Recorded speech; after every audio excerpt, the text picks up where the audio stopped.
नमस्कार मैत्रिणी, आज आपल्याला वेगळ्या प्रकारे रेसिपी बघायची आहे. आता आपण आज शिमला मिरची घेतलेली आहे. शिमला मिरचीमधले जे बी आहेत ते काढून घेतलेले आहेत आणि त्याचे बारीक.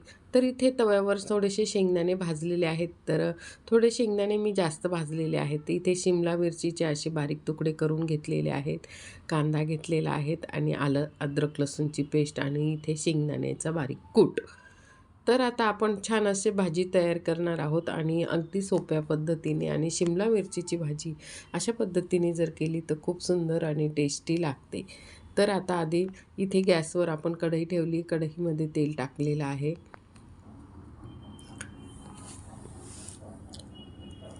त्याच्यानंतर आपण आता फोडणीसाठी जिरं टाकणार आहोत. तर तेल तापलेलं आहे, जिरं टाकलेलं आहे. जिरं छान तडतडलं की त्याच्यामध्ये आपण इथे बारीक चिरलेला जो कांदा होता, मोठा एक कांदा घेतलेला होता आणि तो कांदा टाकलेला आहे.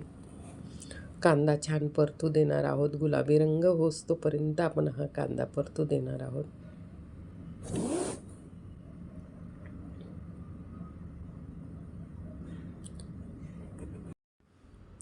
कांदा छान गुलाबी रंगा परतून गेल्यानंतर आपण अद्रक लसूण पेस्ट टाकलेली आहे. आणि स्क्रिप्ट न करता पूर्ण व्हिडिओ बघा. आज आपण 2 रेसिपी बघणार आहोत. तर मिश्र डाळीचे वरण बघणार आहोत. म्हणजे 3 प्रकारच्या डाळी घेतलेल्या आहेत. मुगाची घेतलेली आहे, तुरीची घेतलेली आहे आणि मसूरची डाळ. असे 3 डाळ घेऊन आणि स्वच्छ धुवून आणि त्या कुकरमध्ये मी लावून घेतलेले आहेत. त्याचं वरण बनवायचं आहे आपल्याला. तर कशा प्रकारे वरण बनवते, अगदी वेगळ्या प्रकारे बनवणार आहेत. आणि त्याच्यात काय काय टाकणार आहे ते पूर्ण तुम्ही व्हिडिओ स्क्रिप्ट न करता रेसिपी आज तुम्हाला मी दाखवणार आहे. या ठिकाणी कांदा छान लाल परतून झालेला आहे. त्याच्यामध्ये आपल्याला हळद, आपण इथे आधी सगळ्यात आधी लाल तिखट टाकलेलं आहे. चवीनुसार आपल्याला आवडीप्रमाणे जितकी ती मिरची तर काही तिखट राहत नाही. तर इथे थोडा काळा मसाला, हळद आणि असं टाकून घेतलेलं आहे आणि ते आता आपण परतून घेणार आहोत.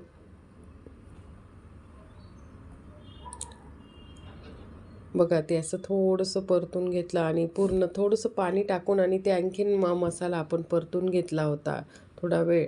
आणि मग आपण इथे शिमला मिरची टाकलेली आहे.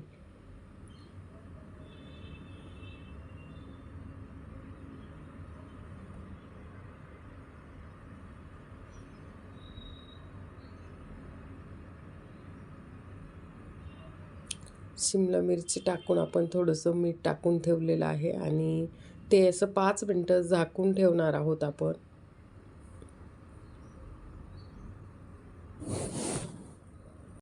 त्याच्यात थोडंसं अर्धा ग्लास पाणी टाकलेलं आहे आणि झाकण, कारण मिरची शिजायला जड जाते, शिजत नाही लवकर. त्याच्यामुळे आपण इथे मिरची शिजावी म्हणून. तर इकडे लगेच मी तुम्हाला म्हटलीच की वरणाची फोडणी देणार होती. तेल टाकलेलं आहे, जिरं टाकलं आहे.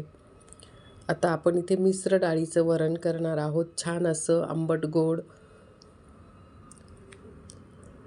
तर ह्या ठिकाणी आपण इथे बारीक चिरलेला लसूण टाकलेला आहे.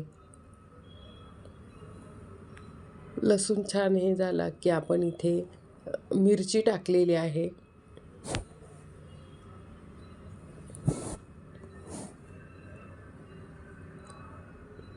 मिरची टाकून आपण थोडी मिरची परतून घेणार आहोत.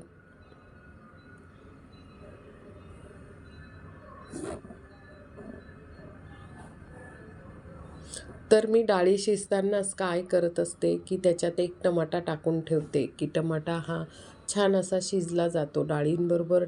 वरणाच्या डाळीबरोबर तो टमाटा. आता अद्रक लसूणची पेस्ट टाकलेली आहे आपण इथे थोडीशी.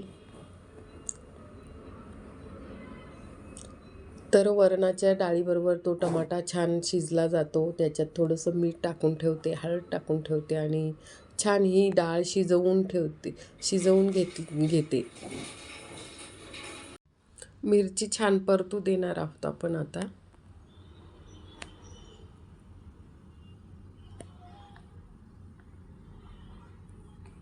मिरची छान परतली गेली आहे आपली.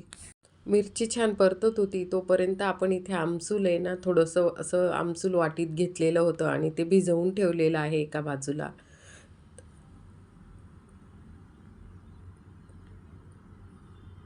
तेवढ्यात इकडे भाजी शिजली की नाही तर ते 2-3 वेळा असं झाकण उघडून बघून घ्यायचं आहे.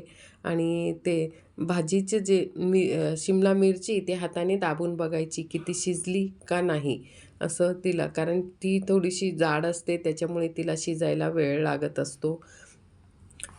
तर त्याच्यानंतर आता आपण ह्या ठिकाणी अर्धी शिजलेली होती आणि इथे 2 चमचे शेंगदाण्याचा कूट टाकून घेतलेला आहे. आपण जाडाभरडा जो शेंगदाण्याचा कूट असतो तो टाकून घेतलेला आहे.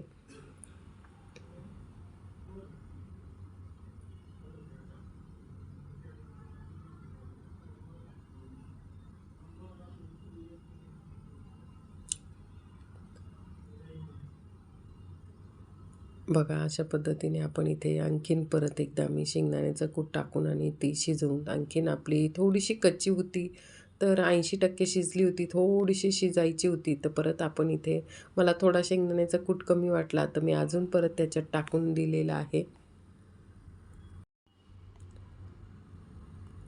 आणि कूट टाकून थोडंसं हलवून घेतलेलं आहे.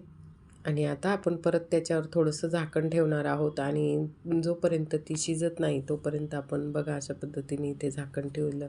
तोपर्यंत आपल्या इकडच्या जे वरण होतं त्याच्या मिरच्या छान परतून गेलेल्या होत्या.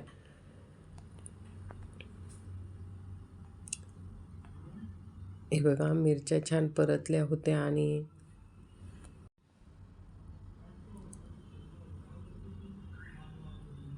मिरच्या परतल्यानंतर आता आपल्याला या ठिकाणी तुम्हाला म्हटलीच की मिश्र डाळीचं वरण, तर तिघं डाळ करून हे वरण केलेलं होतं आणि ते आपण आता याच्यात टाकून घेतलेलं आहे.